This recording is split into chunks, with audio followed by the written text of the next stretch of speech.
We are the poet, the pastor, and the pundit, opining each week on the intersections of faith and politics. We come to you from First Congregational United Church of Christ in DeKalb, Illinois. We hope you enjoy what you hear.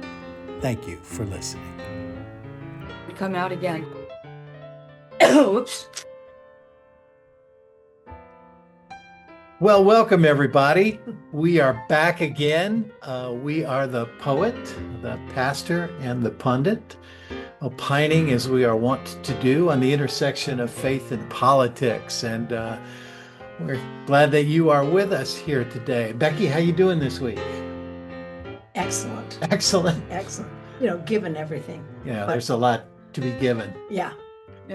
Sharon, how are you doing this I week? had a really rough Monday. It was like a triple hit to the gut, and I had to really dig deep for hope. I think it came around this morning, so it's Thursday. Didn't you tell me you spent like a day in bed? Monday, I couldn't get out of bed. Really? Monday. Yeah, didn't get out of bed. Didn't have to eat. Didn't have to pee. Really? Yeah, I was under the covers, and the only thing I didn't do was suck my thumb because I already have prominent front teeth. So I kind of kept them closed and just Oh, it was wow. horrible. It was But horrible. You're feeling okay now? Yeah, I'm coming around, and thank God. Yes. Yeah, Whew. yeah, You never know. when Sharon you're and I like had a wonderful evening together on yeah, Tuesday. Yeah, it was Tuesday night. right. The DeKalb Migrant Aid Group here, organization here in DeKalb, hosted one of their common table dinners. that. Wonderful. It was a wonderful dinner provided by Chef Rudy Galindo, Rudy Galindo. Galindo. Wow. And then we heard people tell stories on the theme of tradition. Wonderful. And we heard stories from Taiwan, Right. Thailand, Lebanon, Uzbekistan, Really? Mexico. Yeah. Excellent. Oh, it was delightful. We Yeah. had a group of international students from the campus Yeah. join us. Oh, they were young and vibrant and happy and friendly. It was really great. It was And great. I just felt so uplifted. And through the evening, I'm thinking to myself, these are the people, these folk who come from around the world that we're demonizing. Yeah. Exactly. And watching ICE agents drag through the street. I saw a video today of a pregnant woman who was forced face down into the snow Oh, with two ICE agents, their knees on her back and her swollen belly in the snow and ice. And people screaming, she's pregnant, she's pregnant. And then the ICE agents pepper spraying the people who were yelling at them. good Lord. And then I contrast that with what we experienced Tuesday night. And I think, why? Why? That's I think why I couldn't get out of bed is like, why the hatred? Why? What Yes. is the purpose? What is the reason? Right. What are we gaining from that? And there were events over the weekend where the hatred was magnified. Really? We had the Bondi Beach shooting in Yes. Sydney, Australia, over a celebration of Hanukkah. Yeah. We had the mass shooting on the campus of Brown University. Yes. And, you had to be heartwarmed by the response of our president, who said to the families, these things happen. Really? We had Rob Reiner's, Rob Reiner's Mhm. tragic murder. Oh. So lots of acts of hate over the weekend. And I'm sure Monday morning when you woke up, that may have played a part in what you were feeling. Oh, I'm sure it did. I felt like I was hit in the gut. I mean, a gut punch. It was physical. It was visceral. Yes. I have two very dear friends. They're like brothers to me. One actually is the rabbi in Australia. Really? He's there until I think the end of Hanukkah. And I've written to him, but I haven't heard back from him. Oh, boy. The other was the attorney that shepherded our family through and after the accident that hit my daughter. Yeah. And he's been like a brother to me ever since. And I've reached out to him. And when I heard the news of that 11 dead celebrating Hanukkah, my heart just ached so deeply. I, I can't, I can't find words for the fear and Yeah. Yeah, desolation and scariness of this yeah, time. yeah. And little children have nothing to do with anything. I mean, No. anytime that happens, or students at Brown just on the brink Yeah. of the Semester's almost over. They're Right. They're taking going home to finals. They're celebrate with their families. just they're about to enter using all that they've done. Just it seems so well unjust. I can't find a word that's deep and dark enough, Yes. which is what I think catapults me into this depression, because evil is about the darkest I can get to. Yes. Evil. That's the Pure, word. unadulterated Yes. evil. And I think our bodies sense its presence long before our head can Mm, understand what's Mm, yes. happening. Mhm. I remember I was working with a spiritual director one time, and I was encountering the same individual, and they were bullying and mean, and just it was awful, and I became their target. Oh, And I was talking with my spiritual director, and I said, every time I even think of her name, my body shuts down. yeah. Yes. And she said, your body is telling you that you sense evil in this person's presence, and Yes. there's danger there. Yeah. And I couldn't wrap my head around it, but my Oh. body knew Yes. Yeah. Yes. The body responds and knows first. The head, it. Yeah. Yeah. Well, I think If that ever. yeah. they've been studying, the trauma response, and apparently Yes. early trauma from early childhood, lodges in your cells. And we know that Yeah. our cells are reproduced, they're exchanged, Yeah. they exit, they enter, they grow, Right. they morph. But the fact that trauma can lodge in your cells, and yes, you have a trauma response. You see it in animals that have been abused. Yeah. I've You adopted go to pet them and they Yes. I've adopted dogs, and when I've gotten to the shelter, I'll have them with me, and then I'll raise my hand. And if they Right. if they shudder when my hand is going up, I know they've been abused. And I've had dogs where I raise my hand and they're like, "Oh yeah, okay, Yeah. hi." we Yeah. we also had a rescued pet, a dog, and it was fine around women, but around Yeah, men. my So little girl. we surmised that it had a Yeah. male owner that Yeah. Yeah. abused it. Yeah. Yeah. When I was in Palestine, it was my second trip to Palestine. We visited in Gaza. Mm-hmm. It was a daycare center for children in Mm-hmm. Gaza, Mm-hmm. and every one of them was living with PTSD. Of course. And I'm talking about 5, 6 year old children. Mm-hmm.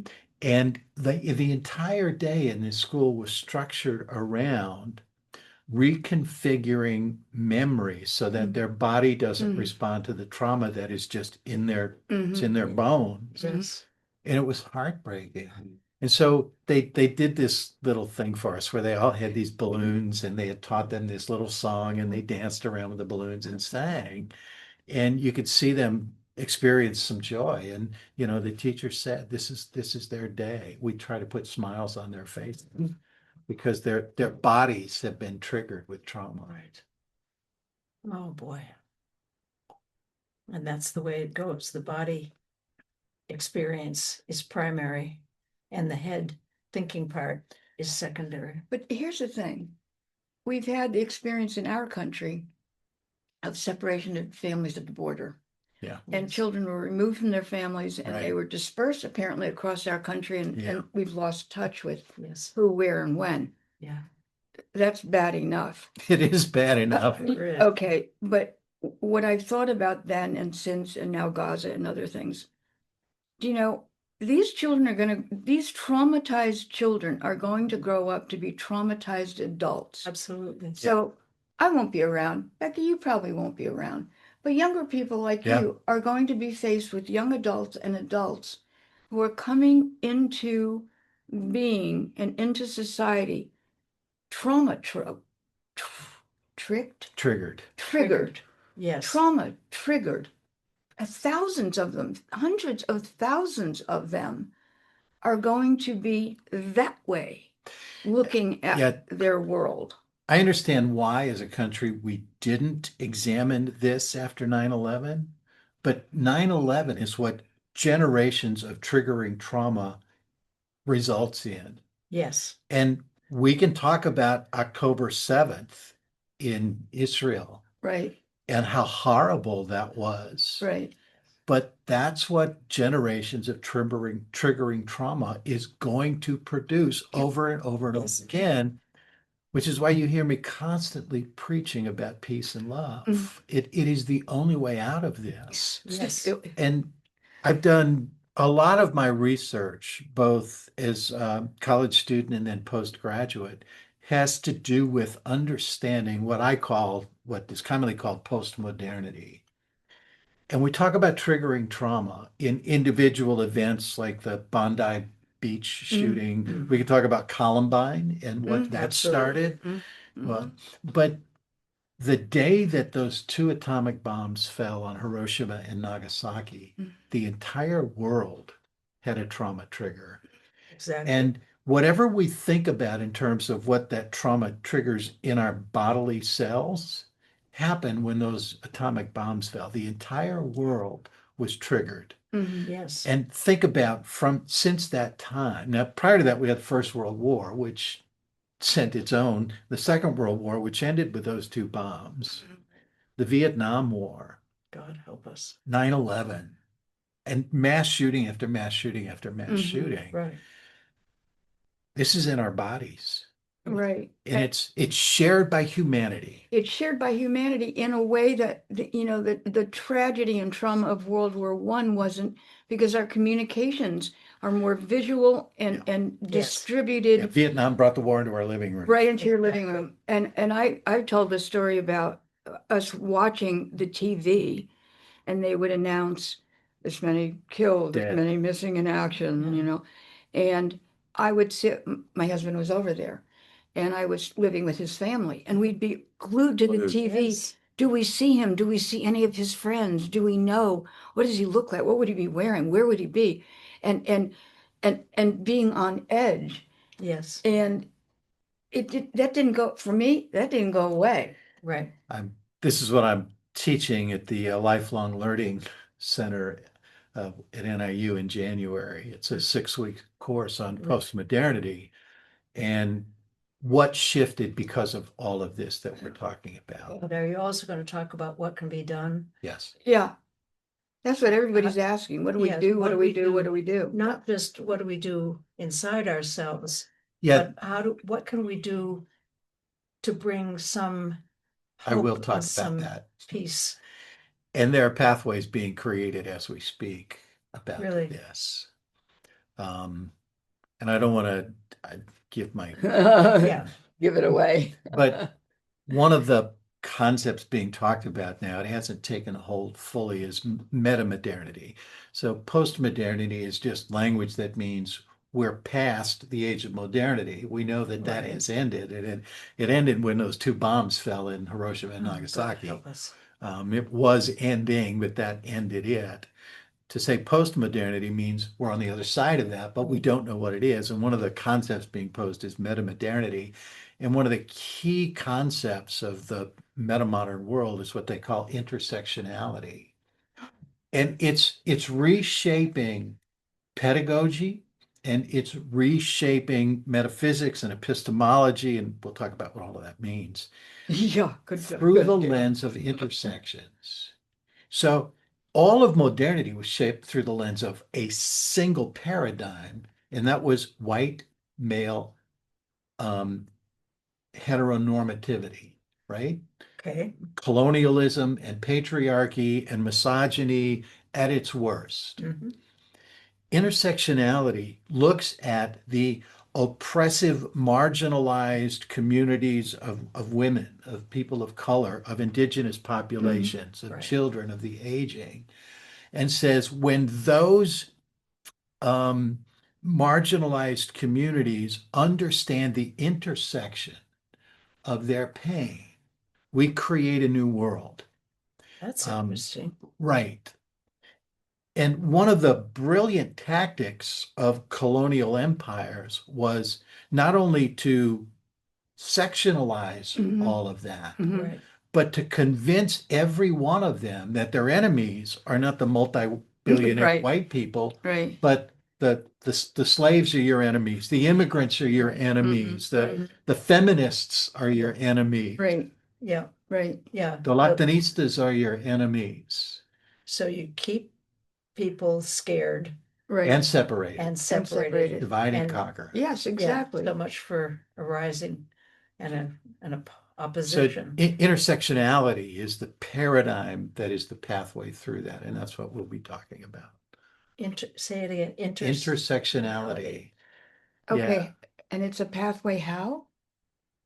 Okay, maybe too much. because again, what patriarchy and colonialism did was divide. Okay. When you think about intersections, you're thinking about bringing together, Right. Yes. Okay. of uniting, of developing deeper understandings of how our intersections make us one with one another. It's the work Yes. that we're doing with New Hope Missionary Baptist Yes. Church. Mhm. Yes. We're taking cultures that have been taught to divide themselves from one Mhm. another and asking them to intersect Mhm. Right, in in a meaningful very ways. low-key, Yep, natural non-threatening, way. natural, How organic. about people with disabilities? There. That's a whole other group. Thank you for reminding us that, yes, another marginalized community whose life experiences matter. You bet they do. So whether we're talking about the church, whether we're talking about the government, whether we're talking about the military, whether we're talking about corporate America, whether we're talking about the media, whether we're talking about higher education, in the age of modernity, we're talking about all of that being controlled by and filtered through the lens of white male heteronormativity. Right. So what are we gonna do? It's unfolding now. One of the Yeah. things that you just, I was thinking when you said that, I'm an early baby boomer. I'm a late baby boomer. So, I'm way before people. yeah, You're part of the greatest generation. yeah. I remember at Pines Lake Elementary School, Mm, we were taught a modicum of French. Really? Yeah, and that was like, and it was only for one grade because we had a teacher who knew French and taught us songs. But even Froze. yes, yes, which I still remember. It's a little Um, but even us being afraid of those who speak a language other than English, Yeah. okay, is a separate kind of thing. When we have learned that the child's brain, 0 to 3, when there's all these connections that could be made, all these intersections that could be made, Yeah. a Yep. child at Yep. that age can be multilingual. Yep. Yes. All they need is the input. Yep. They can be multilingual. Yeah. But no, we say, oh, only English. If you're here in America, you have to speak English. Imagine what we would be able to discern if we understood a different language, because some languages don't even have words for things like Yes. fear Right. or seasonality. But we could expand that, and we could say, well, how do you function without that? There could be so much interchange, Yes. positive, but we're so blind to it Yes. that what you just said, well, all those things that you said, big Yes. words. No, you're right. The limitations that we Yeah. put on ourselves are enormous. Yeah. Right. And And And top-down what- power. top-down power. So this concept of intersectionality in the age of meta-modernity is the pathway through that. It's recognizing the differences, celebrating the differences, and Mhm. understanding Mhm. that I can't fully know the world around me until I hear from the voices of those whom we've marginalized, Yes. because their life experiences give them a view of the world that I can't have. And It- my views are incomplete. And the conclusions, therefore, that I draw Mhm. from my Yes. experiences are inferior Yeah. to what happens when the world unites and shares Yes. its collective wisdom. Everybody wins when that Yes. There we go. All boats Everybody. rise. Yeah. Yes. I thought of it fairly recently, given my age. because I was watching some early, I love sports films. I'm not a sports What's your person. favorite? Well, now I'm not going to be able to think of any. There was the one about the basketball team in Hoosiers. no in New Mexico, and Oh, I know the one. I don't know. yeah, I don't know the name of it, but I do you know. know, and Luke. Anyway, doesn't Yeah, yeah, yeah. matter. Anyway, so we put together in New Mexico, a white school, but a lot Yeah. of Spanish Yeah. speaking people, very multicultural there. And he imported all these black students, and they were like, the only words they knew was taco, burrito. So they would just say the words louder. No, taco, burrito. Those are the only words they knew. It was very cute. But anyway, and of course, when they traveled afield, they were they were attacked and humiliated and not served, and Yes. it was tragic, really. And at the last game or so, he put on an all black squad. And anyway, what I'm trying to get to is until I had this awakening that until that happened when teams were integrated, all those trophies in the college Mean nothing. mean nothing Right. because they All you were can not say is you're the best of the white. white. Yes. And it just hit me like was hit over the head with a brick. Yeah. And I thought they're meaningless. You never really had a fair competition. Right. Right. You had people, I thought early on, coming as a child from New Jersey, that the black people chose their beach, which was rocky and unfit for human consumption. They chose it because they wanted to be among their own peeps, their own friends and family. I didn't know that they weren't allowed to on the white beach. I didn't realize. Yeah.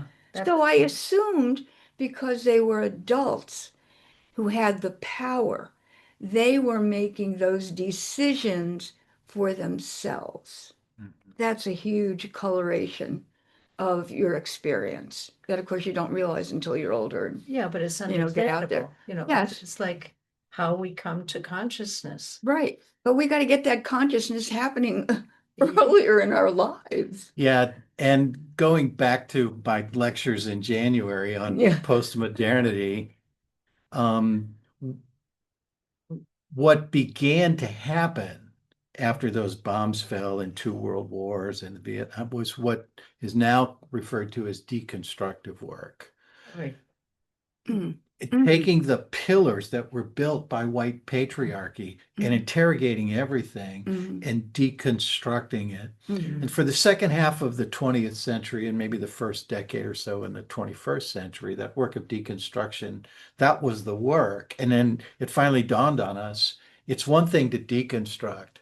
What do we construct in Exactly. the aftermath of that? Yeah, And that's that- when we get into the talk that- about Yeah. meta modernity Yeah. and what do we want to build in its place. Right. Right. That's your point, Becky, I Yeah. think. And what do we do? What do we do? To You know? tie this back to our intersection with faith and politics, Donald Trump is the last dying breath of a power structure formed through white supremacy Mhm. that is on the way out. And the metaphor that I use is either an injured or a caged wild animal Mhm. is the most dangerous. Yeah. When it knows that its death is imminent, that rush of adrenaline that it gets, Mhm. it is at its fiercest. Yes. And that's what Donald Trump is. He's the last dying gasp of an animal that is under attack and is being threatened. And he is the pinnacle of white supremacist power. Yes, he is. And he senses that his time is up. Yeah. And he's gotten, And Yes. all of those who are around him yes, sense that. yes. Yes. I know he's just a figurehead. I know he's just a forward face of people behind him from Project 2025. I can only hope that when his time is tick-tock talked, That's good. I think that those behind him, are also kind of vacuumed out. Yeah. My hope is that what we are seeing and experiencing with Donald Trump is so revolting, Mhm. except to those who are still fully ensconced in Mhm. and wish to remain ensconced in white privilege, Mhm. that it's so revolting Mhm. that we come out of this and Mhm. say, never again, which we said in 1944 when the World War II ended, right? But 3 generations hence, we're back at it. So, What did we mean but that's by my that? hope that we come out of that, and that in the 2028 election, what we see is an affirmative and definitive response to the death of white supremacy. Well, let's hope we see a real trend toward that in 2026. The midterms are going to be very significant this year, Yes, more than they I are. think they've ever been before. Early indicators in these special elections Mhm. show that movement, Mhm. but it's too early and it's too I late. agree, and we can't let up. I 2026. was In gonna my say, opinion. we've got work to do here. We have Still have work to do. Yeah. Well, we're coming to the end. We didn't go through all your. I got a whole list here, What, but we'll have to do more. I do want to I do want to say one thing and have Yeah. your comment on this. Yeah. And then I'm going to ask you both. We talked about traditions Tuesday night. What's your favorite holiday tradition? But first, I have to say, of all of the things that we've talked about, just from the perspective of what you expect from a president, Boy, what Donald Trump did in response to Rob Reiner's horrific murder, Mm, not just violent, mm, repulsively Yes. violent, Mm. but intimate. It was his son mm, whom he loved. mhm. yes, And Rob Reiner is about as beloved a figure as you Yes. can get in America. A Few Good Men, When Harry Met Sally, Yes. Stand By Me, This Is Spinal Tap. I mean, his movies are iconic and beloved. absolutely. And his response to that is he was murdered because he suffered from Trump deranged syndrome. That's how you respond to a nation mourning Right. one of its beloved murdered that way? I'm sorry. Oh, After I came out of my Monday funk, I took his response line by line and tried to Really? analyze where he was coming from because it seemed so deranged to me. yes, So evil and self-centered, Narcissistic. yes. totally. So anyway, I did that as a way of therapy for myself. Um, I came to the conclusion that he really relishes the idea of Trump derangement syndrome because he usually capitalizes it all. And then he's Yeah. abbreviated it to TRD, and we Yeah. know he loves DJT. And then I started thinking, it could be a mistake because when I think of TRD, I also think of STD and VD and ED. And then, yes, and I got just a little, twerk of relief from that. You were because, twerking? yeah, it was agonizing I had to shake it off. Yeah. Agonizing to read his It commentary. was horrible. But I have to correct you on Rob Reiner being beloved. He was seen as a very anti-conservative lib. He was politically active for the left, Yes, Yeah. and the but right viewed did through the not. lens of his oeuvre as Yes, a movie director. Yeah. You don't get any more iconic than that. I agree. He's up there with Steven Spielberg, Mhm. Wes Totally. Anderson, Oh, Yeah. totally. Martin Scorsese. I just what we lost. When Yes. you think of Bondi or Brown or school shootings, when you think of what might have been, Yeah. the Yes, potential that was Yep. still there yes, to come, what we've lost. It's The- such a tragic, yes. a tragic loss in that way. And the circumstances are just beyond heartbreaking. Yes. And I can only assume that Trump has no heart. I don't believe he has a soul that can be. Yeah, even if his Reclaimed. heart, like the Grinch, grew 3 sizes, what's Yeah. 3 times 0? Yeah, Yeah. 0. Exactly. All right, let's go out on a high note. yeah. Favorite holiday tradition? My favorite holiday tradition is making lots of little pots of frosting and frosting cookies Oh, with my grandchildren. oh, Oh, that's Of course, sweet. they're too busy with their semi-adult lives now to I think I'm going to do it anyway, and they can Right. join me or not, but Yeah, all those different colors and yeah, it's just Yeah. so dear. yeah. I Sherry? think my favorite holiday, actually, I'm almost afraid to say this, given my environment, is Thanksgiving, because Yes. I feel so grateful and thankful. In spite of all the things that we've just talked about, I feel grateful all the time, and I'm glad that Yeah. I have the Yes. opportunity to express it. But one of the things that is a tradition for me, because I've been single and alone for a long time, starting on Thanksgiving, watching Christmas Vacation with Chevy Chase. I love it. How is the theme song to that? Not one of Christmas's greatest songs played over. You never hear it, but that song that opens that is wonderful. Yeah. And then there's an Abbott and Costello movie, and now I'm going to clutch on the name, but it's the March of the Wooden Soldiers is in it. It's a whole fairy tale world, the family that lives in a shoe, and it just, and I there's, have to go look that up. oh, they're singing and dancing. Oh, I'll come up with Who it. It's doesn't just love Laurel you and know, Hardy? Really. Or Abbott and Costello, did you Abbott say? Costello. Abbott and Costello. Yeah. Abbott, yeah. Yeah. Because he get Who's on first? yeah, I love that. or is it Laurel and Hardy? Who's the thin one? They both, well, Laurel and Hardy, you have the Laurel is the thin one, Stanley Hardy is the. Okay, Yeah. it's Laurel and Hardy, and they arranged to marry to this evil guy, and so they dress him up in a wedding dress, and he's left behind, and he's married because this is the cover for the good guys to get away, and so then he takes off his veil, and of course the evil man is oh my gosh, and he goes, don't leave me, I don't want to be married to him. And it's so outrageous that Yeah. you just it's great. So I have a whole packet of carols. I love Christmas carols. Yes. And these Christmas movies that I watch year after year. Beautiful. Yes. Yeah, Every I do single love time. National Lampoon's Christmas Vacation. yeah. My favorite tradition, usually the weekend after Thanksgiving, we decorate the tree. We put on the Muppets, John Denver and the Muppets Oh, yeah. Christmas album. Yeah. And every ornament is almost it brings tears because Yeah. it was I have 3 wooden ornaments and Mimi has 3 lace ornaments. Our first Christmas when we had nothing, we Yeah. made ornaments Yeah. and putting those up, and Oh, then yeah.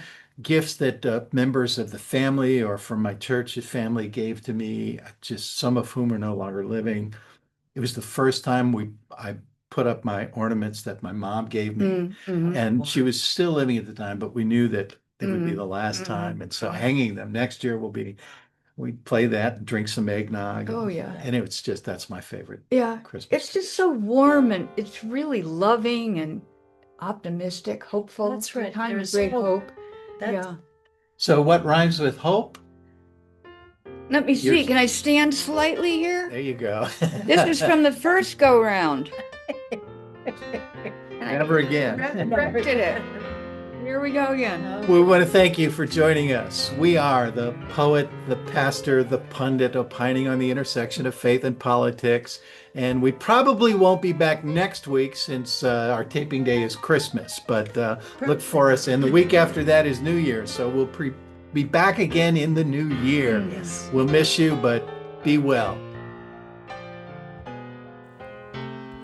That was our podcast this week. Be sure to tune in next week for another edition of The Poet, the Pastor, and the Pundit, opining on the intersections of faith and politics.